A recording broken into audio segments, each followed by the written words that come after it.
Sinibak sa pwesto ang dalawang opisyal ng Philippine National Police matapos magreklamo sa National Police Commission ang ilang pamilya ng missing sabongeros.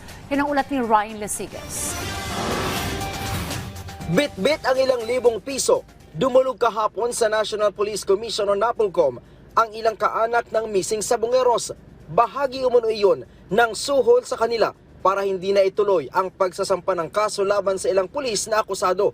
Sa kanilang salaysay, itinuro nila ang hepe ng Custodial Service at ang tagapagsalita ng PNP Highway Patrol Group na lumapit umano sa kanila para makausap nila ang mga akusadong pulis na nakakulong sa PNP Custodial Facility.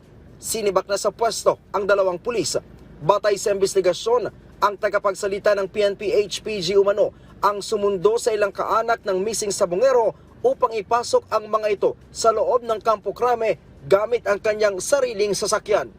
Isa na po siguro yun na as the PIO nung aming unit, supposed to be, hindi po niya trabaho doon ang makisawsaw doon sa issue na yon at mas dahil nga po sa kadahilan ng malamang ikakilala niya itong individual, kung kaya naigawa niya yung mga bagay na yun na matulungan na makapasok lang po dito dun sa loob ng kampo. Habang ang hepe ng Custodial Service ang nagpasok umano sa mga ito sa loob ng custodial facility upang makausap ang ilang dating pulis na akusado sa kaso.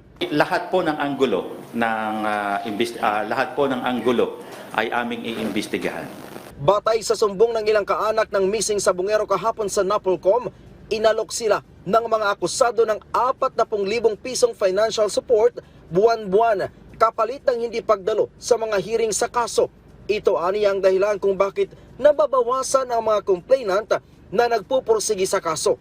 Magsasagawa na rin ng backtracking ang HSS sa kuha ng kanilang CCTV upang makita kung sino-sino pa ang sangkot sa iligal na pagpapapasok sa mga kaanak ng mga biktima.